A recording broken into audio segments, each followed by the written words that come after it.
Почитувани гледачи, добро вечер, ова е програмата на канал ВИС. Во наредниве минути емисијата ВИС за ВИС со пратеникот во Собранието на Република Македонија Костадин Костадинов.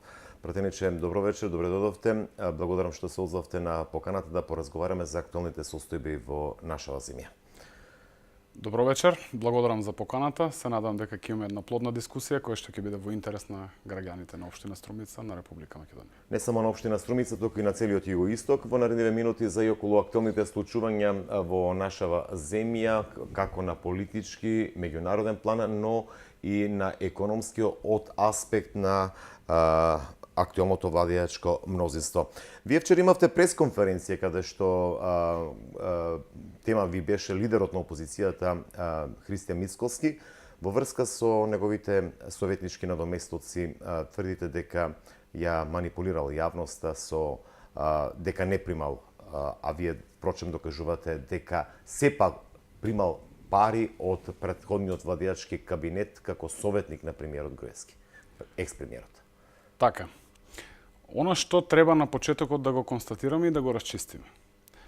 Не е само што не е манипулирал јавноста Христијан Мицкоски, буквално ја лажал. Ако добро го погледнете ТВ дуелот со премиерот Зоран Заев, ќе видите дека Христијан Мицкоски во еден момент кажува дека господине Заев, добро погледнете ги документите од владата и ќе видите дека Христијан Мицкоски не земал ниту еден денар на доместок, што е ноторна лага. Затоа што информациите од влада велат. Христијан Мицкоски по основ на доместок за услуги кои што ги давал како советник на тогашниот премиер Никола Груевски земал 2 милиони денари. Фактите се тие. Има еден момент кога доаѓа техничката влада со преминувањето на Христијан Мицкоски во Елем, од каде што впрочем зема плата, тој нема законски основ да зема дополнително хонорар како советник на Никола Груевски. Независно од тоа, честно е и бараме од Христијан Мицкоски да им се извини на граѓаните, затоа што впрочем, на крајот на денот, тие 2 милиони денари доаѓаат од джебот на секој од нас. И за тоа должи извинување. На опозицијата демантираше дека сепак и покажа, мислам, ако не се лажам, документи во кои што тврдат дека нема земено пари. Како што кажав, тоа се однесува на периодот кога Емил Димитриев е технички председател на владата на Република Македонија, а во тој момент Христијан Мицкоски е вработен во Елен како генерален директор. Од тука се затвара можноста законска да зема дополнително хонорар како советник на премиерот. И за тоа ВМРО-ДПМН вади документи, но треба убаво да погледнат и како што кажа, честно е да им се извинат на граѓаните. На крајот на денот, ние политичарите живееме од тие пари. Граѓаните не плаќаат нас. Не може да лажеме дека не сме земали, а сме земали. Христијан Мицкоски земал 2 милиони денари. Не смее да ја лаже јавноста и должен е на целата македонска јавност, на секој граѓанин на Република Македонија да му се извини за лагите кои што ги изнесе. Не ли е ова обид на позицијата да ја деградира личноста или лидерот на опозицијата Мицкоски? Апсолутно не е обид за деградација. Социјалдемократскиот сојуз од никогаш не се служил со деградација на личност. Христијан Мицкоски самиот себе си се деградираше, се деградираше и себе, ја деградираше и партијата.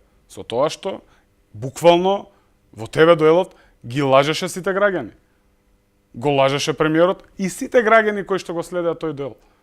Дека не земал пари, а всушност земал на доместок. Земал на доместок во висина од 2 милиони денари. Фактите се тие. А вие сакате тоа да го обелодените да знае јавноста? Ние сме должни пред граѓаните да обелодениме се тоа што е факт, што е вистина. Не е проблем дека земал. Зошто не каже? Јас земав плата од граѓаните. Мојата плата во тој период како советник беше толку. Што е клучното? Тој е лидер на опозиција, на најголемата опозицијска партија. Председател на ВМРО-ДПМН. Не смее да се служи со такви лаги. Граѓаните добро знаат да одлучуваат, гледаат, разбираат граѓаните. Не смее да ги лаже. Ако веќе ги излажал, честно е да се појави пред граѓаните и јавно да им се извини. Затоа што ги лажеше дека не земал пари, а уствари земал 2 милиони денари. Добро, тоа ви беше тема на пресконференцијата која што ја одржавте вчера, но она што во фокусот на вниманието на целокупната македонска јавност, а впрочем и на нашиот јужен сосед е решавањето на спорот за деценискиот спор со името. На самиот вака како пратеник од владеачкото мнозинство се очекува тој договор, телефонски разговор помеѓу двајцата премиери Заев и Ципрас. Очекувате ли конечна разврска и да се договорат двајцата премиери во врска со контурите понатаму? Така. Она што мораме на почетокот околу тоа прашање да го кажеме дека станува збор за повеќе децениски спор со нашиот јужен сосед, со Република Грција. Спор кој што не постои премиер во Република Македонија, влада на Република Македонија, министерство и министер за надворешни работи, која што не го преговарала и не пробувала да го реши. И тоа е легитимно и како такво е добро и треба да се соопшти на јавност. Разликата е што сега целиот тој процес на преговарање го водиме многу отворено и транспарентно. Граѓаните заслужуваат да знаат што се случува во однос на преговорите за спорот со името со Република Грција. Мора да знаат. Но лидерот тврди дека не бил информиран, мислам, за одредени детали. Мислите на Мицковски? Да, на опозицијата. Може да соопштуваме ставови до момент кога има приближување на некакви ставови. Она што јас можев да го видам, може граѓаните, можевте вие да го видите, последната лидерска средба, каде што, мислам дека последниот предлог кој што беше понуден беше Република Илинденска Македонија. На телевизија го видовме и Христијан Мицковски со своја изјава после таа лидерска средба. Не можеме да кажеме дека не е информиран. Значи, како што се одвива процесот, кој што го води владата со премиерот и Министерството за надворешни работи. Како се одвива, како има било какво доближување на ставовите, така се свикува лидерска средба, така премиерот свикува пресконференции, каде што ги соопштува ставовите пред сите граѓани.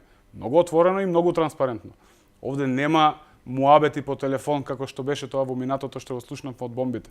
Како ќе било најдобро, дали ќе било горна, долна, северна, не знам како. Зошто не е таа работа? Треба отворено. Имаме спор со Грција? Имаме. Сакаме да го решиме? И што добиваме ако го решиме? Сакаме да влеземе во друштво на Европската Унија? Сакаме да влеземе во НАТО?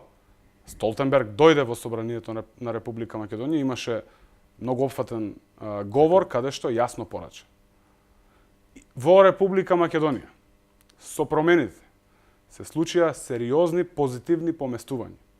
Но за влез во НАТО потребно е решавање на спорот со името со Република Грција. Костадинов, доколку се реши проблемот со името, очекувате ли посветла иднина за Македонија, зголемување на странските инвестиции, сигурноста, безбедноста и да го почувствуваат тоа граѓаните?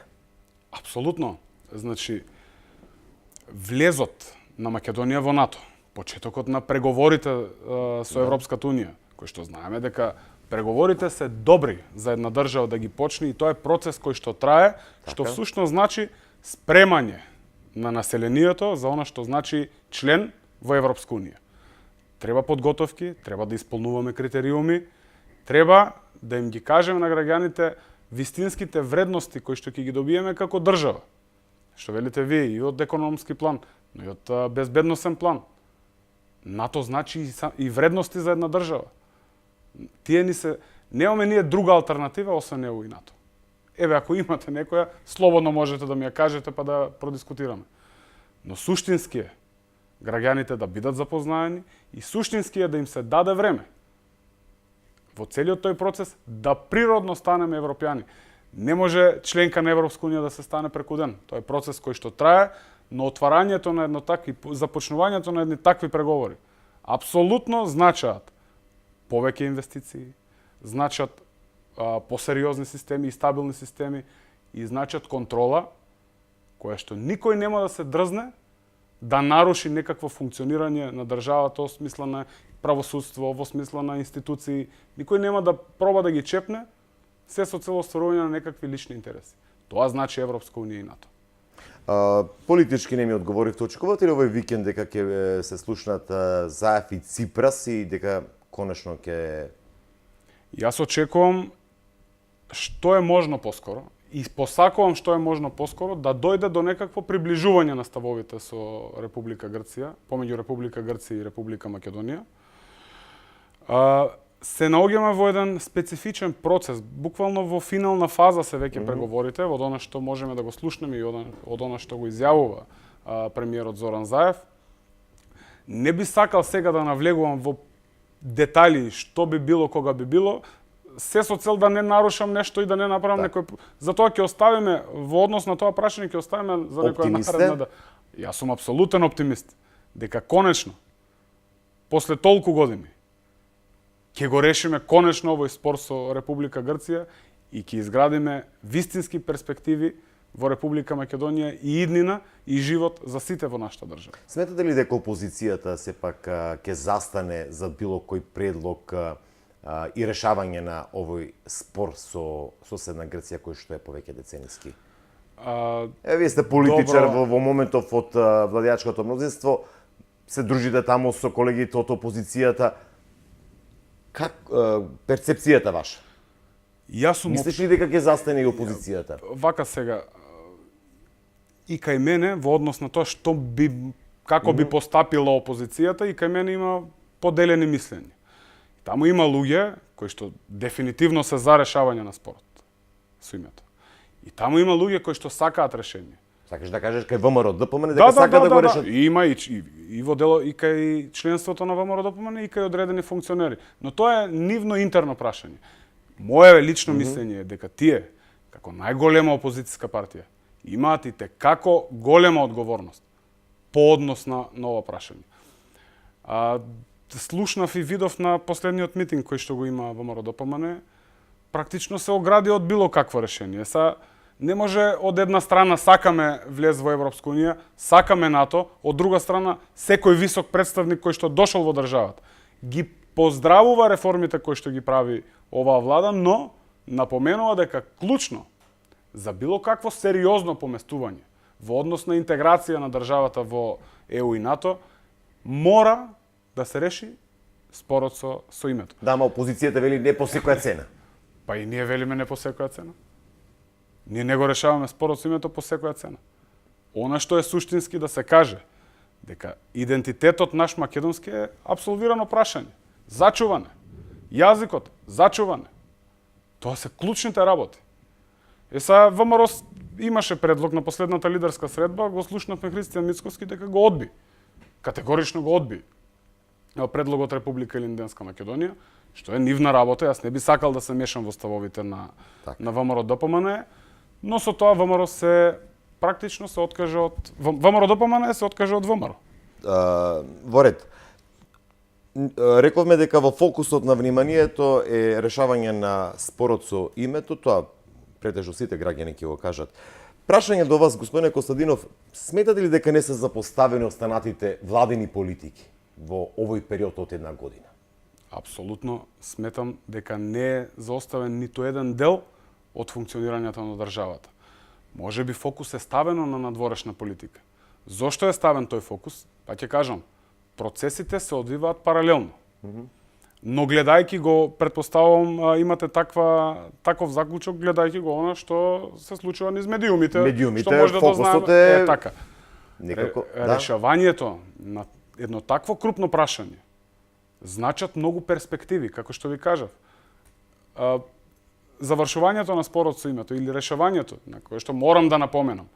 На крајот граѓаните ќе одлучат на референдум дали сме за или не сме за промена на уставното име. Но решавањето на еден таков процес, започнувањето на преговори со Европската унија, влезот во НАТО, значат решавање и на сите покрупни проблеми кои што ги имаме ние како држава. И од таа причина, ако тоа значи решавање на низа други проблеми, апсолутно е легитимно и оправдано е фокусот да биде ставен на тоа прашање. Ова сакам го поставив прашање имајќи во предвид дека 1 јуни беше денот кога владата наполни една година. Ако ве прашам, Костадинов, сигурно ќе кажете задоволен сум. Но можеш ли ова влада повеќе за оваа една година? Интересно ви е прашањето. Имајќи во предвид каква држава наследи, какви системи наследи ова нова влада, апсолутно тврдам дека направи се што можеше да направи во интерес на граѓаните.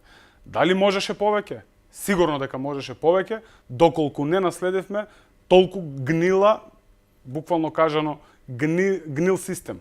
Значи, ако зборуваме за здравство, до темел срушено. Правосуден систем, до темел срушено. Слушнавме практично од бомбите како биле договарани судски случаи, како биле покренувани обвиненија, како биле назначувани судии.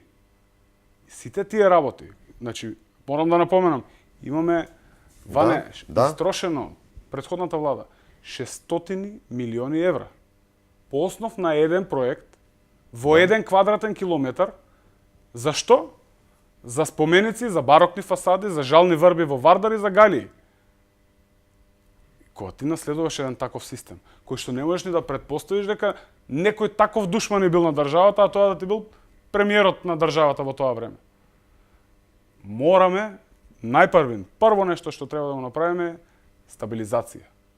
Мора да ја стабилизираме. Успевате ли во тоа? Апсолутно. Вратени се основните вредности. Ване знаеш како беше порано. Слободата на говор беше нарушена. Основните човекови права беа нарушени.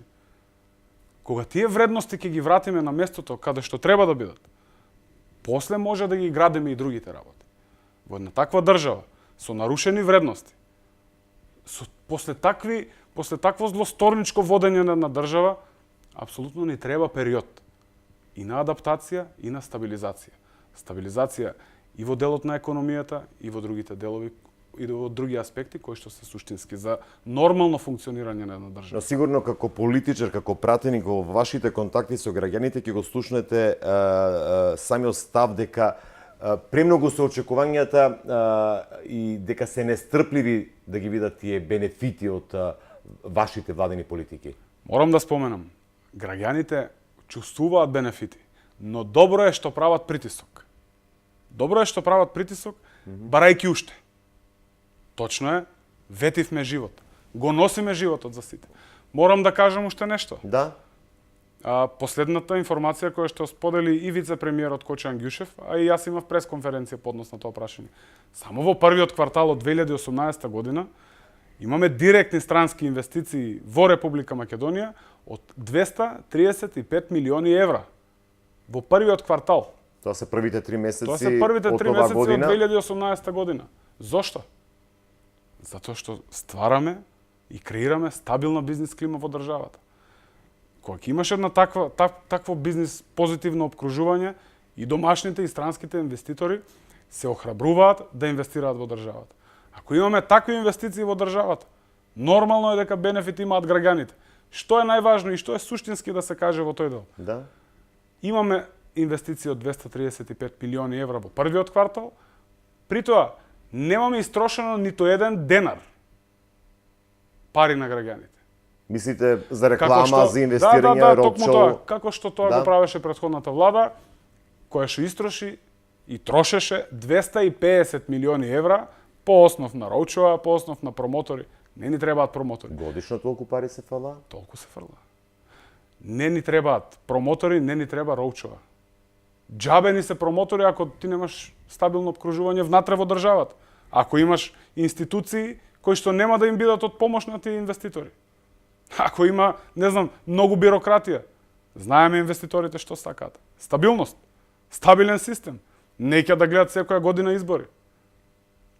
Тоа се суштински работи, тоа е бизнис клима, така се креира бизнис климата.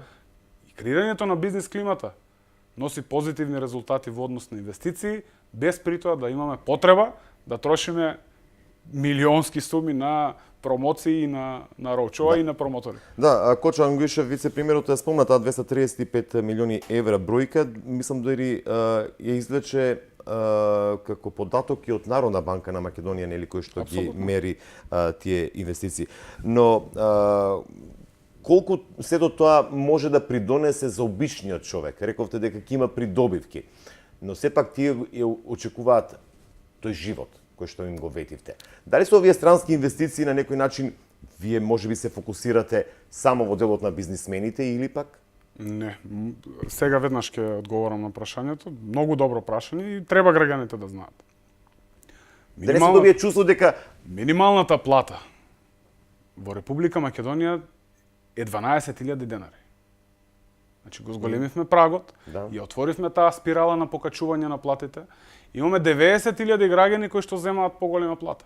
Но тие сега што земаат 12, тоа значи дека тие претходните што земале 12 сега земаат, не знам, 14.000 денари, 15.000 денари. Токму тоа што ви го спомнав Да. претходно. Таа спирала си носи многу позитивни ефекти за граѓаните. Работниците од кожарската и од текстилната индустрија земаат поголеми плати. Знаеш ли колкави плати земаат тие работници порано? По 7.000. Еве јас ќе ти дадам 7.000 да видам како ќе го преживееш месецот. Оди дома наполни го фрижидерот. И сега ќе се обвинуваме она што го прави ВМРО, ма тоа биле буџетски пари. Да, буџетски се. Но од друга страна ние сме социјална држава. Мора да помагаме, но не да трошиме на споменици. Да помогнеме таму каде што треба, ќе им помогнеме, тие луѓе се граѓани на Република Македонија, тие живеат во Република Македонија, тие се даночни обврзници во Република Македонија. Практично истите тие средства кои што се пренаменети во тој дел, се враќаат назад во буџетот на Република Македонија, а практично од другата страна имаме задоволни граѓани кои што може да живеат достоинствен живот. Да, ве слушав и сега ќе се присеќам на некој, мислам не сум сигурен кој од опозицијата рече да, ги ја зголемивте платата, но во меѓувреме ја зголемена и цената на горивите, алудирајќи на нафтените деривати. Акцизата. Опозицијата бара да се откажете од овие 3 денари, ако не се лажам. Што сметате вие, Костадинов? Ова е гол популизам што го прави опозицијата. Морам да споменам. Не знам дали се сеќавате еден период кога цената на горивата рипна до плафон. Да. Тоа не се однесува на цената на акцизата. Мораме да знаеме дека тие енергенси се производи кои што се тргуваат на берза. Така е. Согласно цената на берзата, ние мораме како држава, односно регулаторната комисија, да ја формира цената која што треба да биде малопродажна внатре во самата држава. Тоа е берзански производ. Така е. Ние не можеме да влијаеме на светските берзи околу цената на нафтата. Она што не обвинуваат за 3 денари покачување, согласно европските регулативи, мораме да ја покачиме акцизата за тоа што бевме под прагот и во нашето обкружување. Македонија се уште има најефтина нафта. После нас се Косово. Па да не ги бројам сега другите. Се уште имаме најефтина нафта. Согласно европска регулатива ти викат, мора да акумулираш од нафтата плюс средства во однос на акциза, истите тие пари да ги трошиш во екопроекти. Дали станува збор за гасификација или за други еколошки проекти? Одат ли во вистинска насока овие 3 денари кои што се акумулираат или пак Апсолутно. одат само за плати? Апсолутно, она што е предвидено во буџет е само предвидување за тоа што не можеме точно да предвидиме колку нафта би се потрошило во една тековна година во државата. И затоа мора да почекаме да истече тековната година, да се акумулираат средствата и да се пренасочат. Апсолутно тврдам. Чим се акумулираат средствата, ќе бидат истрошени за намената која што сме ја ветиле, односно на екопроектите. Кога сме веќе кај нафтените деривати, адут ви беше зелената нафта, како владеачко мнозинство, мислам дека се во законските измени. Може ли да очекуваат земјоделците, бидејќи сме земјоделски регион во југоистокот, дека ова година ќе добијат таа зелена нафта за сопствените потреби? Така, За да се намалат тие трошоци, бидејќи апсолутно ќе влезе во собраниска процедура. Земјоделците ќе го добијат тоа што сме го ветиле на Така. на изборите, да се надоврзам на кога сме веќе кај Да. земјоделието. Субвенциите никогаш не биле исплаќани во време кога им биле најпотребни на земјоделците. Знаеме порано за што служеа субвенциите. Пред избори ќе пуштиме субвенции, на маката на луѓето ќе добиваме гласови. Тоа не човечки е. Не смее тоа никој да го прави. Не. Земјоделецот не му требаат пари пред избори. Земјоделецот му требаат пари пред сезона, кога треба да инвестира. Тогаш е битна државата, тогаш е суштинска субвенцијата. Сега добиваат субвенции во однос на тутунот. Никогаш немало 80 денари за прва класа тутун, 70 денари за втора класа и 60 денари за трета и четврта класа. 60 денари даваше претходната влада за прва класа. Како и да е, да не ги вагаме така работите. Ова се пари на граѓаните. Што е работата на политичарот? Добро да менаџира со парите на граѓаните. Затоа некој не гласал. Ние не ги вадиме од джеп тие пари. Тоа се пари на граѓаните, кои што ги пренасочуваме таму, од каде што може да очекуваме најдобар бенефит за државата и за граѓаните. Тоа е круг кој што се врти. Ако успешно го менаџираш, имаш успешна политика. Дали станува збор за земјоделие или за било која друга гранка. Така, кога спорувавме за акцизата, спомнавте екопроекти како што е гасификација. Речиси секоја влада става фокус или дава приоритет на гасификација на Република Македонија. Веруваш ли дека ова влада, истроши една година, во наредниве 3 години ќе ги интензивира активностите на терен за гасификација на Македонија? Апсолутно тврдам дека ќе ги интензивира и веќе се интензивирани проектите во однос на гасификацијата. Она што е суштински да се каже е после подпишувањето на меморандумот за добрососедство со Република Бугарија, ќе пуштиме плюс уште еден крак гасоводен од Петрич, каде што практично има веќе и колено. Зошто? Затоа што Струмица е веќе гасифицирана општина. Поголемиот дел е гасифициран и имаме мрежа внатре во градот за да може директно да се приклучи на нашата мрежа, се со крајна цел да имаме ефтин енергенс и тоа позитивно ќе влијае на стандардот на живење на граѓаните во економска смисла. Да. Ги спомнавме инвестициите, во паралелно интензивно се работи на патната инфраструктура. Го почнавте патот, изградбата на експресниот пат Штипе-Радовиш. Кога може да очекуваме да биде готов и... Она што е суштински во однос на инфраструктурата да се каже, акумулирањето на вишоците на средства во централниот буџет, огромен дел, се троши и ќе се троши токму на таа инфраструктура. Она што е многу битно е проектот последен кој што го доби Министерството за транспорт и врски, односно јавното претпријатие за државни патишта од 90 милиони евра за патна инфраструктура. Она што се работи во моментот е делницата Штип-Радовиш, која што знаеме каква е, посебно делот кај Пилјавтепе, сообраќајни незгоди, тоа конечно ќе се санира. Се работи на повеќе проекти, јас очекувам дека ќе се интензивира изградбата и реконструкцијата на овие патишта. Она што е клучно, плановите за Валандовско брдо, кое што е сега реконструирано и представува огромно олеснување за возачите на тој потек таму. Клучно е да се каже дека ќе биде направен едносмерна спрема Валандово и назад ќе се прави нов пат кој што ќе се поврзува на патот кај Костурино. Значи, и сепак и во тој контекст се движат работите. Ова го поставам пратениче прашањето, бидејќи тврдевте дека и се уште велите дека Македонија е презадолжена држава. Успевате некако да е односно работите на нејзина стабилност. И сега ако ве прашам, колкави се долговите на Република Македонија? Ке ми одговорите? Така, апсолутно. Значи близу 5 милиарди евра. Тоа е близу 5 милиарди евра. Два буџети или колку му доаѓа наши буџети? Да, околу два. Но што е, знаеме каква држава наследивме, тоа го зборев од почетокот на ова емисија. Она што го наследивме е страшно и представува огромен долг. Не е проблем државата да се задолжува по основ на проекти, по основ на патна инфраструктура, која што значат раздвижување на економијата, од која што ќе се враќат некакви пари назад. Но кога инвестираме во барокни фасади, кога инвестираме во барокни згради, кога градиме споменици, не може многу да очекуваш. Се вадеа ВМРО дека од ова ќе очекуваме развој на туризмот и не знам какви пари, не гледам никаков бенефит од тоа.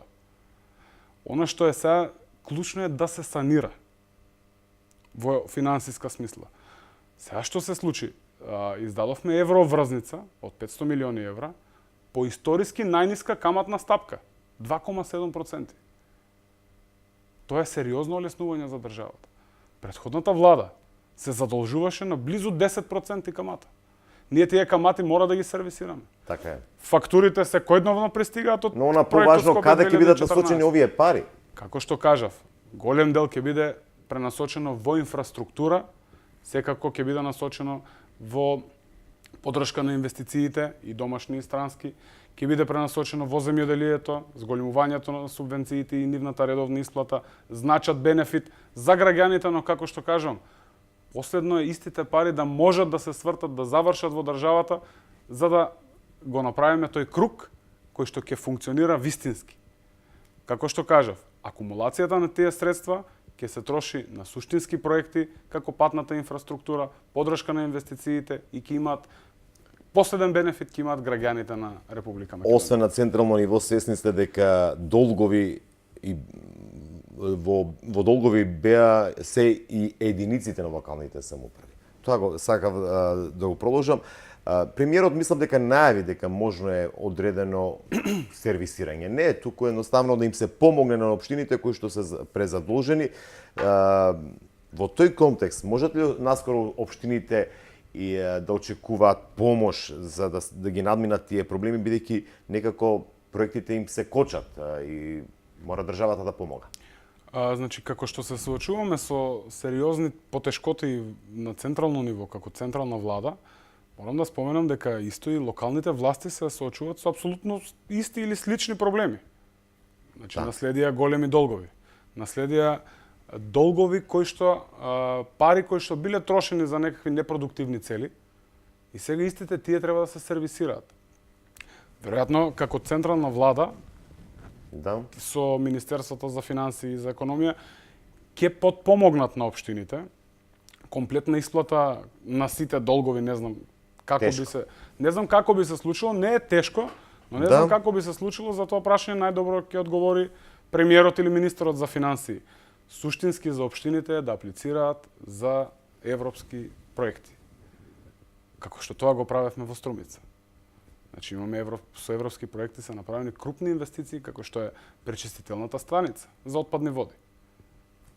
И безброј канализации. Државата помага по секој основ на сите општини. Тука се канализациите, како што реков. Тука се патиштата, оние регионални патишта кои што се под надлежност на јавното предпријатие за државни патишта. Во тој домен, апсолутно, државата ќе помага, максимално. Така. Полека да привршуваме уште неколку прашања, ќе се окрупнува ли мнозинството во Собранието на Република Македонија? Интересно ви е прашањето, ние работиме на тоа, разговараме со секоја парламентарна партија која што има своји представници во Собранието на Република Македонија. Нашата цел е да го зголемиме мнозинството во Собранието, се со крајна цел да ги донесеме сите реформски закони кои што се од суштинско значење за граѓаните на Република Македонија. Веќе е зголемено мнозинството со неколку пратеници. Јас се надевам дека ќе се охрабрат уште многу други пратеници кои што ќе ја сватат сериозноста и ќе ја сватат честноста на нашите политики и ќе ги поддржат. Работиме на тоа прашање и сметам дека е многу легитимно и многу отворено, затоа што таму сме избрани да ги застапуваме граѓаните.